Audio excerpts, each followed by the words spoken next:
Hello po mga kabayan, gusto nyo ba makapunta dito at makapagtrabaho sa ganitong lugar? Ituturo ko sa inyo mga kabayan para magkaroon din kayo ng chance na makapunta dito sa lugar ng Greenland. Nandito sa screen, pinos ko mga kabayan, yung hiring ngayon dito. Ito pala yung work in GL, isa sa recruitment na nagpaalis sa akin at nakarating ako dito sa Greenland para magtrabaho. Sa ngayon ay nakuha ko na yung aking asawa. Yung hiring nila ngayon ay 2 housekeeping, isang waiter, waitress, isang cook, isang mixer driver construction sa company, isang building painter, isang loader operator, driver, at 2 electrician po. Yan po ay sa Greenland po yan na hiring. Para naman sa Faroe Island, isa din itong island dito sa Europe mga kabayan na under din ng Denmark. So, 5 fisherman, 3 all-around at isang cook.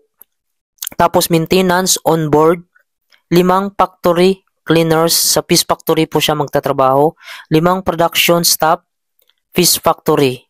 Ito po yung mga requirements. Kung isi-search nyo po yung Work in Jail sa Facebook page, makikita nyo po yung may pulang logo na mapa ng Greenland.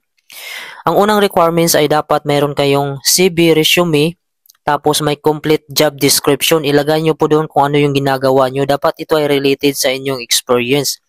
ID na may photo, tapos current address nyo po, contact number and status nyo. Signature po mga kabayan, lagyan nyo din. Tapos yung number 2 ay diploma, high school or college, kailangan po talaga yan. Number 3 po ay certificate of employment from previous to current employer. Number 4, training certificate kung mayroon po. Passport, lahat po ng passport na page ay i-scan nyo po yan.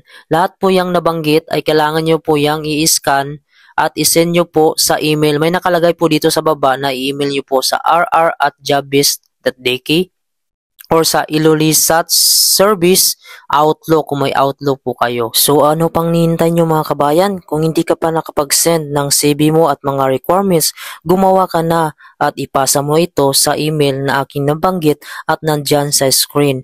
Dahil sa ngayon ay nangangailangan ng mga Pilipinong trabahante ang Greenland dahil sila ay nag-uumpisang mag-expand dito. Maaari mong madala ang iyong pamilya pag nandito ka na. Kaya kung ako sa'yo ay kumilos ka na kabayan at gagawa na ng resume at ipasa mo ito. Malay mo, isa ka sa maswerteng mapili at makarating dito sa Greenland para makapagtrabaho.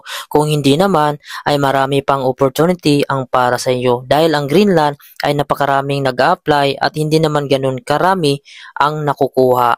Okay mga kabayan, kung nakatulong yung video ko, huwag nyo naman po kalimutan i-subscribe ang aking YouTube channel para updated kayo kung may bago akong mga video. Pindutin nyo din po yung bell notification at ingat po kayo palagi and God bless po. See you here in Greenland. Dito muna kami. Oop! So yun mga kabayan, pahinga muna kami dito.